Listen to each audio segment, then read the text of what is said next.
Today, why a cruise ship virus outbreak has the world on edge again. Hantavirus is part of a family of respiratory viruses that are spread mostly by rodents. The outbreak on the cruise ship has been linked to the rare Andes strain of the virus. Health officials say this isn't another pandemic, but after COVID, can people still trust that reassurance? I'm Kevin Hirten, and this is The Take.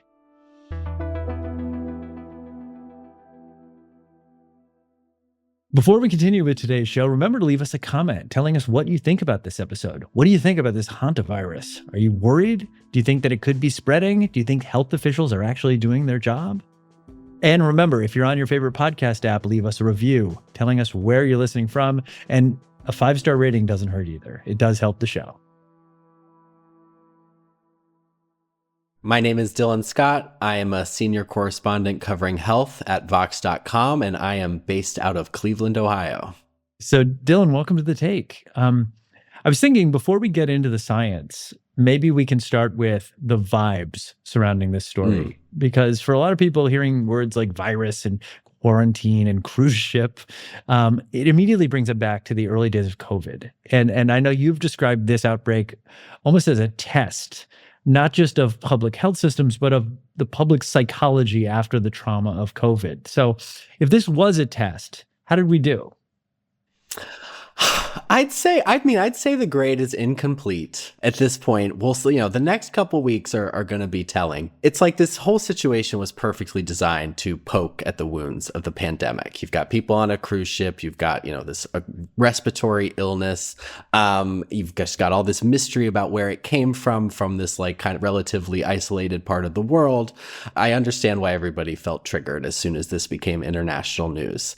And I think adding on to that, the confidence that public health authorities really quickly projected that this is not COVID. This is not the kind of virus that's going to seed a worldwide pandemic. I also understand why that rubbed people the wrong way, because we heard a lot of confidence early on in 2020 as COVID starting to spread, that it's not an airborne virus. Masking is not really necessary. And then in the months that followed, public health authorities totally reversed course. And that bred a lot of distrust in these public health authorities that they have been spending the past 6 years trying to regain. But I do think what's encouraging about even just the past week is we have seen public health authorities start to adapt. And WHO has been a little more guarded in their comments about how hantavirus spreads. CDC has substantially ramped up their personnel who are dedicated to this outbreak. And as some of that criticism rained down on them of how can you sound so confident when there are important unknowns about the hantavirus, I am encouraged that they have kind of shifted gears so quickly and seem responsive to that criticism and are trying to adjust and craft their response accordingly. And so that's why I say incomplete. Coming out of the gate, I would have said a D or a C. To me, the fundamental failure of COVID in a lot of ways was a failure of public health communication, a failure to convey uncertainty, to convey risk. And it did feel like in the first few days that they were going to repeat those mistakes again. But I do think we're starting to see signs that they're shifting. So we started out at a C and a D, and now we've been upgraded to an incomplete. So, I guess that's progress.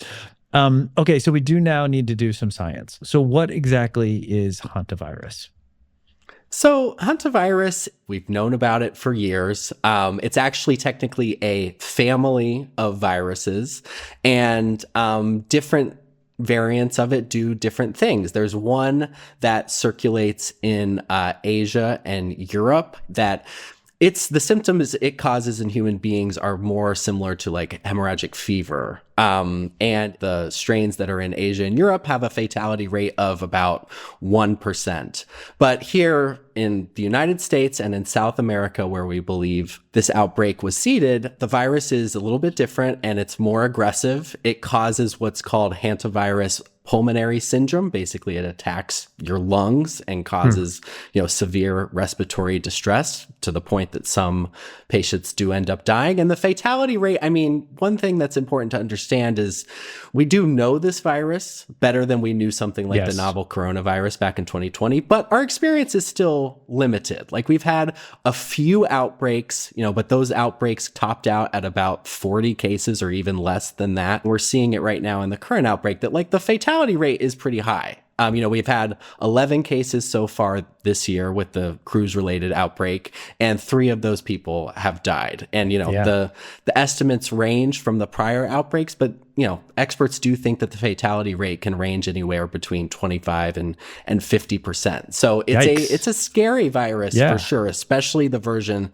that we're dealing with right now. But it is something that we're more familiar with than something truly novel like SARS-CoV-2 was.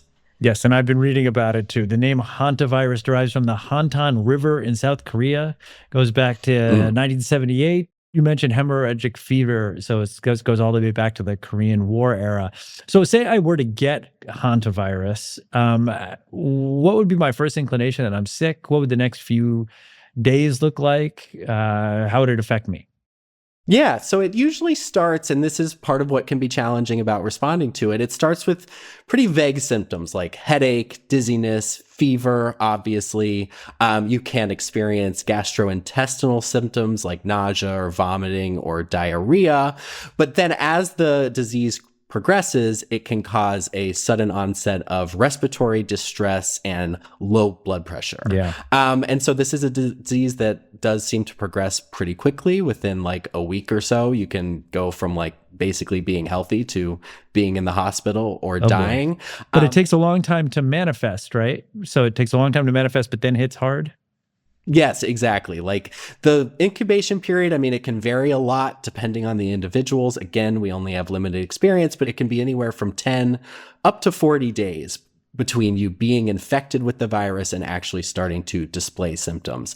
But once you do, it tends to start with this kind of vague, I just don't feel very good, and then rapidly progress to gastrointestinal problems, and then the severe respiratory distress that can cause ultimately serious illness or even death. So what happened with this cruise ship? Give us a quick rundown. Where did it start? What happened with the infected passengers? How's that going?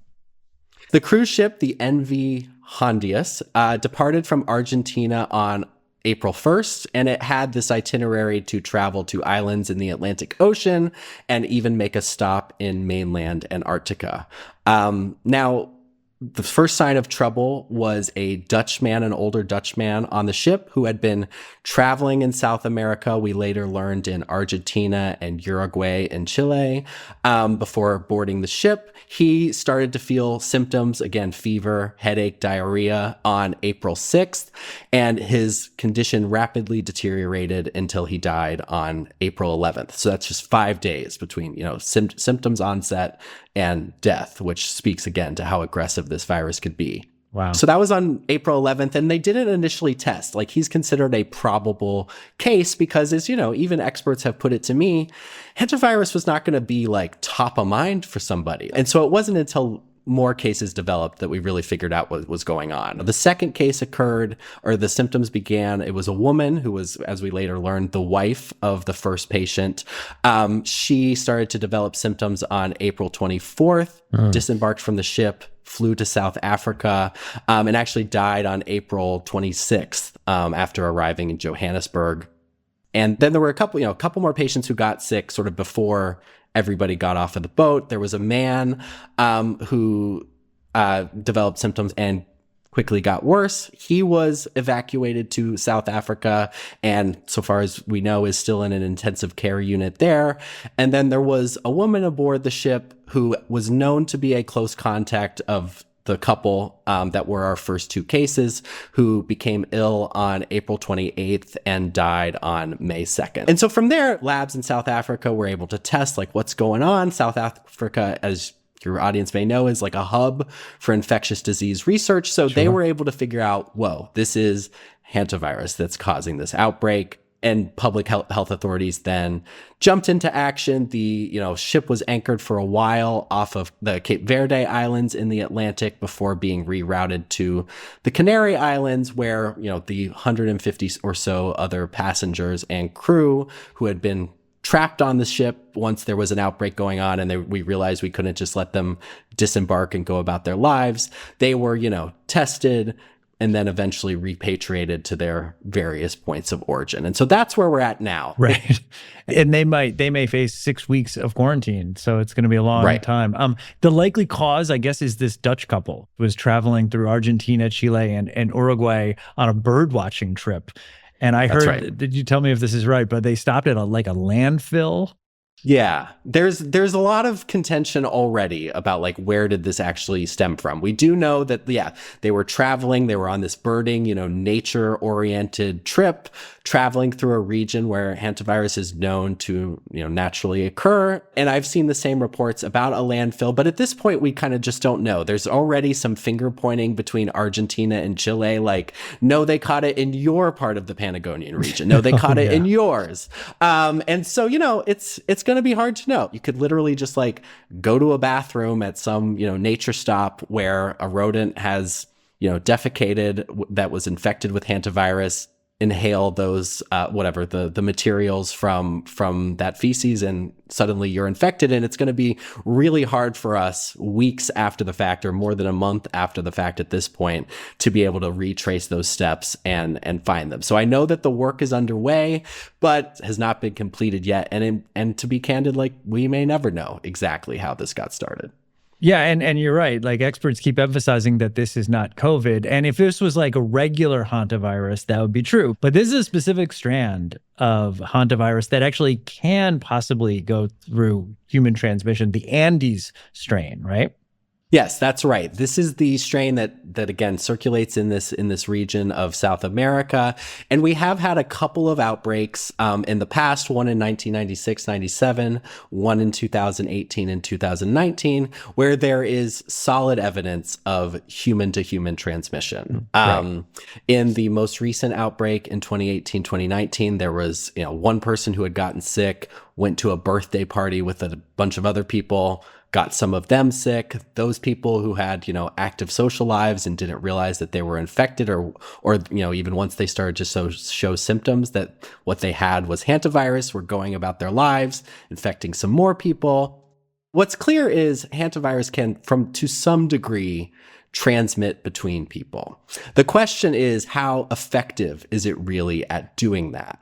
And that's where there are just a lot of unknowns. I do think the evidence from especially the 2018-2019 outbreak is suggestive that it's not super efficient at transmitting between people. I think one of the most telling pieces of evidence is that, all the people who got sick obviously went to local hospitals or healthcare facilities, and they were treated by healthcare workers who, according to a case study that was published in the New England Journal of Medicine, were not really diligent about wearing their personal protective gear. And yet none of those healthcare workers got sick. Wow. And so there were a couple of secondary infections associated with people around the hospital, not the doctors and nurses themselves.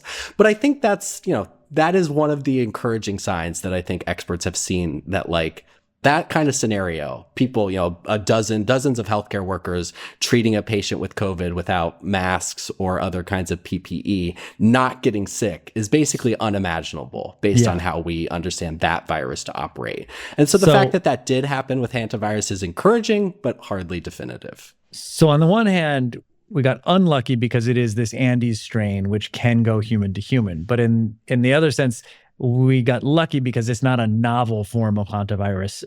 We have examples of this Andes strain, and we've seen what it does, and it is containable. Okay, so exactly. One thing that has stood out in your reporting is this idea that we actually do have a playbook now. We do contact tracing, quarantine protocols, testing infrastructure, things the world was far less prepared for, at the start of COVID. On a technical level, is it obvious to you that we've come a long way as a global health community? I think the evidence is mixed. The initial attitudes from public health authorities, I don't think it would be unfair to say that they were lax And yet they have kind of quickly ramped up. We had 18 Americans come back, to the US who had been aboard the ship. And as of today, as my understanding, 16 of them are quarantining at a facility in Nebraska. 2 of them went to Atlanta, to Emory University because they were somewhat symptomatic, and that would be the best place to treat them. We have some people who were traveling internationally and may have shared a space with some of the cruise ship passengers who are now being monitored at home to see for any development of symptoms. But I do think we've seen pretty quickly that test, trace, and isolate playbook being deployed and hopefully being put to good use. But that is where it's a bit of an open question. We talked already about how long the incubation period for this virus can be. So I do think right now we're just in this waiting period, waiting to see how many more people get sick, what other contacts they would have made with people who weren't on the ship, and where those people ended up going. And with a 6-week incubation period, it makes it so tough. You'll just really never know. It's so much easier when a disease manifests immediately. You can actually contain people. And the symptoms sometimes don't even seem like anything other than a cold. And then suddenly 5 days later, they're dead. So we talked about at the technical level, we've really evolved. But at the same time, there's also so much distrust, right? People hear health officials saying, don't panic. And some immediately think back to the mixed messages during COVID. I mean, it's almost to the point now where the term public health is like a pejorative. Mm-hmm. Have we seen any of these consequences in this Hantavirus story, maybe in the coverage or the way people are reacting? I certainly think you've seen a lot of people who have been frustrated by what they feel is overconfidence on the part of health authorities. And, because they're coming out and saying so definitively, this is not COVID, this is not airborne, this is not going to spark, a worldwide health emergency. It's a hard thing. And something I've been grappling with for the last 6 years is how difficult it is to craft an effective and clear and evidence-based public health message. Because it's on the one hand, you don't want to spark a panic. You don't want everybody to freak out about something that you have good reason to believe you could contain. At the same time, if, the worst case scenario that I imagine now is that not that we end up in a pandemic where we're locked down and, millions of people are dying, but that it does get worse, that some of those failures to contain it early do lead to some, more cases than we would have liked to see.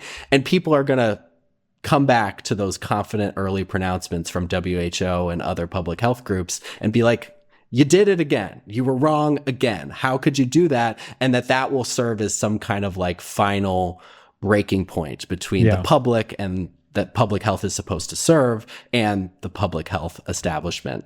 I don't think sitting here today, there's been consequences necessarily in terms of the response itself. They're trying to strike this balance that I do think is genuinely very hard to strike. And no matter what you say, there's going to be somebody who can nitpick or who may just not be satisfied with how you're presenting the situation.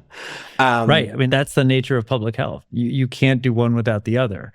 Right. Because really asking 2 questions at once. Are we safe? And can we trust that we're being told the truth? And I guess the last question I have for you is, if we don't address the second question, how can we possibly answer the first?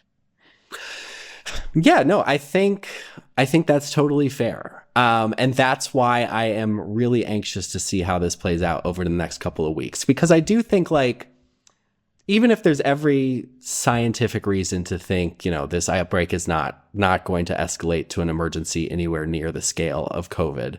I mean, we should still be trying to minimize as much as possible how many people get sick, how many people die, obviously. And if that sort of somewhat more complacent attitude in the first few days of this outbreak leads to more people getting sick and more people dying than is necessary, people will rightfully have questions about how we could make those same mistakes again, how we could create this situation where people are now going to be even more distrustful. At the same time, if we can, given how high profile this situation has become, if we can execute the test, trace, and isolate playbook, if we can stamp out this outbreak before it gets much worse, and we don't see, the kind of unnecessary infections and illness and deaths that I'm worrying about sitting here today, then that'll be a win for public health. Going back to COVID, one of the things that I know public health people get frustrated by is like, people don't see what we prevent. People don't see the crisis that never happens. And that can make it really difficult for us to demonstrate our wins to the public. Well, I think hantavirus is that kind of rare opportunity because everybody is on edge because of these eerie, superficial parallels to COVID. People are watching. People are distrustful because of the pandemic and are sort of preparing for the worst, preparing for WHO and CDC to be wrong and to have underplayed the threat once again. And so, but if they can come through and actually, contain the virus and make sure it doesn't get any worse than it needs to be, then maybe that will be that kind of rare example of a clear public health win. I'm not optimistic that it's going to completely shift the paradigm around public health that you were just describing, but maybe it lets them get a win on the board. And maybe we can start to get back to a little more measured conversation where it's yes, public health authorities make mistakes, but they do know what they're doing a lot of the time. And they do have good interventions that can contain an outbreak before it gets out of hand. And maybe we can get back somewhere to a little more of an equilibrium rather than public health just being a pejorative or sort of disdained by the public that they are meant to serve. Yeah, public health. Here's your chance to get back off the mat. Exactly. Dylan Scott, thank you for coming on The Take today. Thank you for having me.